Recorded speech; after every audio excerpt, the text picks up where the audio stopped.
What's up everybody, muscleammo here again. What I'm going to be doing today is quick and easy. It doesn't cost you anything if you already have vacuum line. If you don't have vacuum line, it's going to cost you about $5 at AutoZone. But I found this on vwvortex.com, which if you guys don't know what that is, everybody does. But if you don't, it is one of the best forums online for Volkswagen, Audi group cars, or VAG cars. This was on the cheap little mods thread, and it's about 150 things that are on that thread, and they comprise the cheapest little things you can do to the car. What this is going to be is the vacuum reservoir relocation. Now, if you guys don't know what the vacuum reservoir is, it is this little guy right here. As you can see, it covers the fourth coil, making it very, very hard to do anything with your coil or spark plug, and it also just looks out of place. So what we're going to be doing is relocating it back towards the firewall, and what this is going to comprise, comprise this mod is pretty much just slicing the vacuum line that's on it, putting a coupler there, and then putting a vacuum line extension wherever you decide to relocate it to. So let's get started.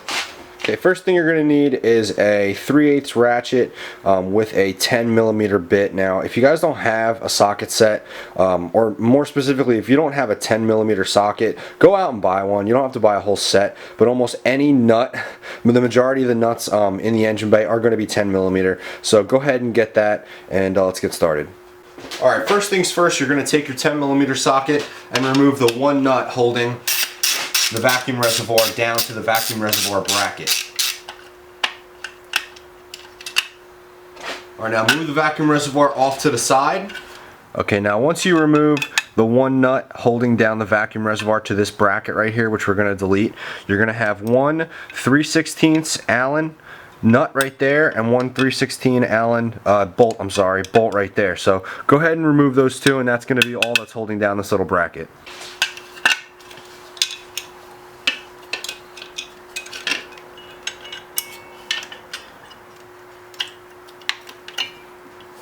Alright, now that the bracket's removed, we can move on to cutting the vacuum line so that we can extend it. Okay, now you're going to need three things. First, you're going to have a metal hose clamp. I always keep some on deck because with any VAG cars, all the one-time use clamps that come on the evap system, they suck. So always have some of these on deck, some different sizes. This one I think is a 1/2 inch, but I also have up to 2 1/4 inch available at any given time in case one of the one-time ones goes. You're also going to need some plastic assortment of PVC couplings for the PCV system on your car. This is always good to have as well in case a line splits or cracks. You can always just throw one of these in then as like a little repair. And then of course a vacuum line. This is 9/32 vacuum line. I paid $1.10 a foot at AutoZone, and this is what we're going to use to extend the vacuum reservoir. Alright, now here's the vacuum reservoir kind of dangling there. About 3 inches below where the vacuum line is, there's one of those one-time use clamps. You're just going to cut one of those off with some pliers, and we're actually going to keep this section right here, but we're going to go from where the metal pipe is that this connects to put our extension on, and then we can relocate this wherever we'd like.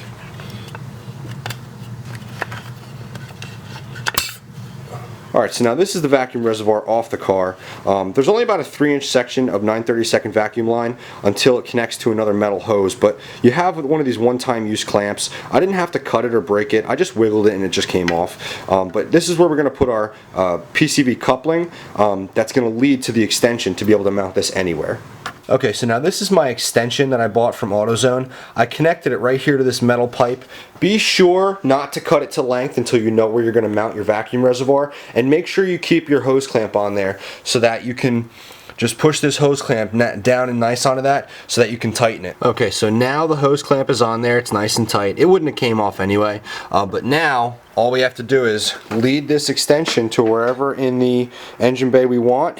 In my case, I'm actually just going to put it right back here on the firewall because there's already studs coming out where I can just put a nut and the vacuum reservoir. Okay guys, now here you have it.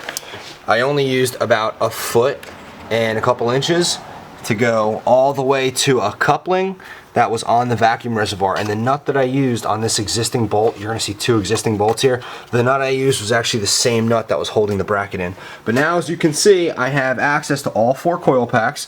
I can now fit my 4th ECS hold down, and I think for under 10 bucks, this is gonna be a pretty easy and useful mod, especially with how often coil packs go and the access trouble that you're gonna have with keeping the reservoir there. But it is muscle ammo, and I'm out.